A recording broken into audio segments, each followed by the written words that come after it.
Nii, tööauto pargitud, nüüd on aeg koju minna.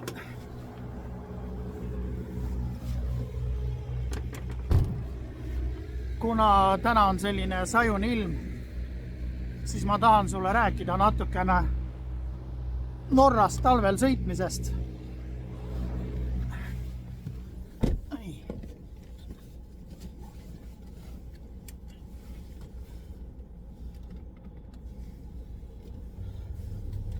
Sa oled nüüd algaja juht suure tõenäosusega või sa ei ole varem Norras käinud veoautoga või sõiduautoga,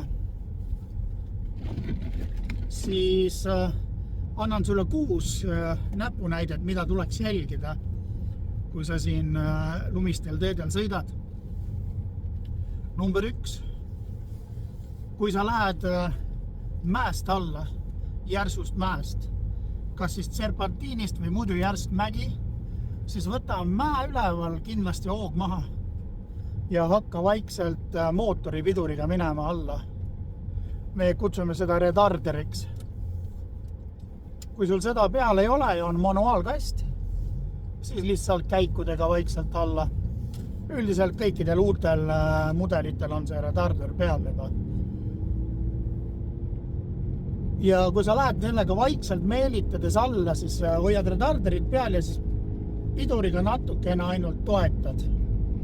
Sest vastasel juhul, kui sa lähed suurema hooga ja ainult jalapiduriga hakkad pidurdama, siis mingil hetkel on pidurid nii kuumad, et sul lihtsalt ei ole neid pidureid enam.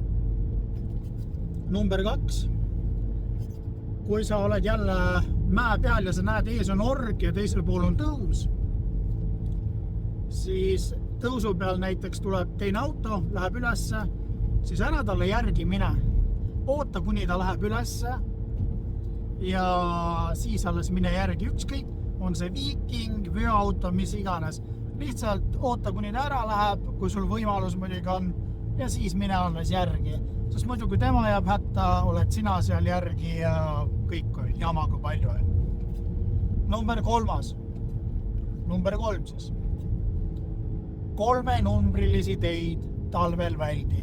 Isegi suvel on nende peale tihti riskantne minna. Et need on kitsad ja halva tee ja hooldusega kohe kindlasti. Kui üldse seal midagi tehakse talvel.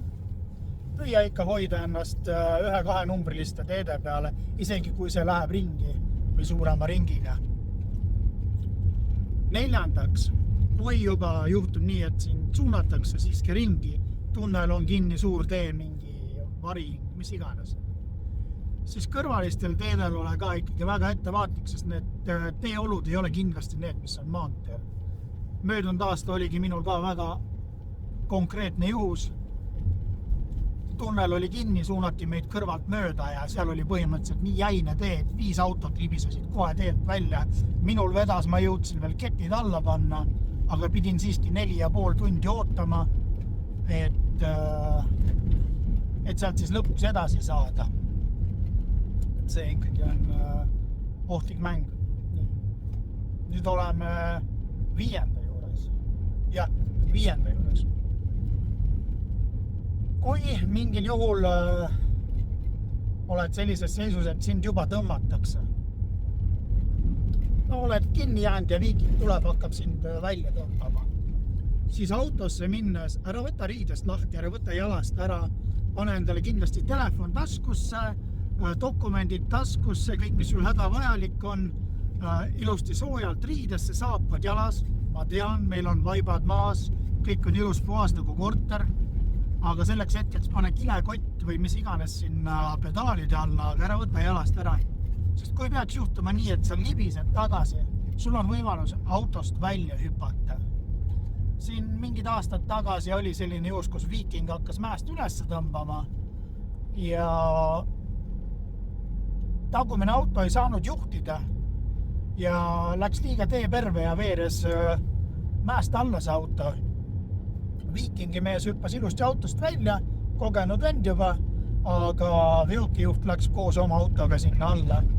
Nagu ma kuulsin, see mees jäi ellu, aga tal olid väga suured kehavigastused, mitmed luumurrud ja päris kurb asi oli ikkagi. Nii et valmistume ikkagi vastavalt siis ette ja sealjuures on see ka, et ust ära tõmba kunagi nagu täiesti kinni, jäta ta natukene lahti, sa saad kiirelt lahti ja välja. 6. asi, kui välistemperatuurid langevad alla 25, ära sureta autot välja, sest hommikul ei pruugi see seda käima saada ja kui ta on õhtul juba -25, siis öösel langeb ta veel, nii et ilmselt sa ei saagi seda siis hommikul käima ja eriti kui sa oled veel mingi, ma ei tea, teinekord on ööbimised sellises kohas, et kus mitte mingit tsivilisatsiooni ei ole. Ära võta neid riske endale. Boonuseks lisan ühe asja veel. See on hästi elementaarne, aga kui sa ei tea, siis sa ei tea. Hoia endal haagises või autos kuskil 1 või 2 ämbritäit kas kildu või liiva. Ja igal võimalusel täida nad kogu aeg ära, kui sul seda kulub. Sest isegi sellistes olukordades, kus sa pargid maha laadimiseks rämpi, siis rehvid on sul soojad maanteelt tulles ja sa sulad sinna lume sisse ja sa ei saa minema. See sama näpunäide sobib väga hästi ükskõik, mis talvises riigis sõites ka Eestis. Et siis sa saad visata endale näpuotsaga sinna seda kildu alla ja saad normaalselt koha pealt minema. Praegu tõmbaks otsad kokku, et kui sul on mingid küsimusi mulle, siis kirjuta siia alla kommentaari ja võib-olla on minu järgmine video idee sealt. Seniks aga turvalist teed ja näeme järgmises videos.